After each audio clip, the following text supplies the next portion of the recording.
नमस्कार. सोलापुरातून एक धक्कादायक बातमी समोर येत आहे. शिक्षणाच्या केंद्रात चिमुरडीचे शोषण. सोलापुरात मदरशात 10 वर्षीय चिमुरडीवर अत्याचार.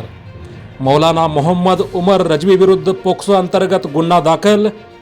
सोलापूरच्या नई जिंदगी येथील धक्कादायक प्रकार समोर. सोलापूर शहरातील नई जिंदगी परिसरातून एक अत्यंत धक्कादायक आणि संतापजनक घटना समोर आली आहे. धर्माच्या नावाखाली शिक्षण देणाऱ्या एका नराधम मौलानाने आपल्याच मदरशात शिकणाऱ्या अल्पवयीन मुलीचा विनयभंग केल्याचे समोर आले आहे. या घटनेने पालकांमध्ये प्रचंड संताप निर्माण झाला असून शिक्षणाच्या पवित्र क्षेत्राला काळिमा फासण्याचे काम या घटनेने केले आहे.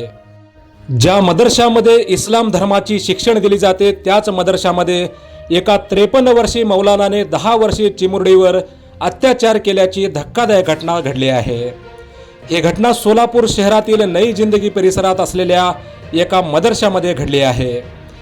या प्रकरणी मौलाना मोहम्मद उमर मोहम्मद हुसेन रजवी वय 53 राहणार सध्या सोलापूर असे गुन्हा दाखल झालेल्या मौलानाचे नाव आहे. पोलीस सूत्राकडून मिळालेली अधिक माहिती अशी की नई जिंदगी परिसरात असलेल्या एका मदरशामध्ये 10 वर्षाची चिमुरडी इस्लाम धर्माची धार्मिक शिक्षण घेण्यासाठी जात होती.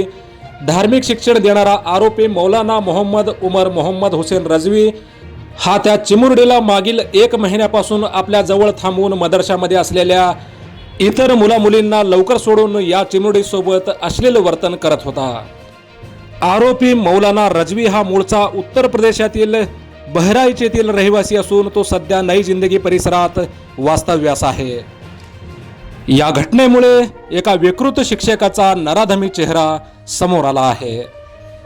पीडितेच्या वडिलांनी दिलेल्या फिर्यादीवरून आरोपी मौलाना मोहम्मद उमर मोहम्मद हुसेन रजवी याच्या विरुद्ध MIDC पोलीस ठाण्यात भारतीय न्याय संहिता कलम 4/78 सह पोक्सो अंतर्गत कलम 8, 10 आणि 12 सह JJ ॲक्ट 2015 चे कलम 75 प्रमाणे गुन्हा दाखल करण्यात आला असून अधिक तपास MIDC पोलीस करत आहेत.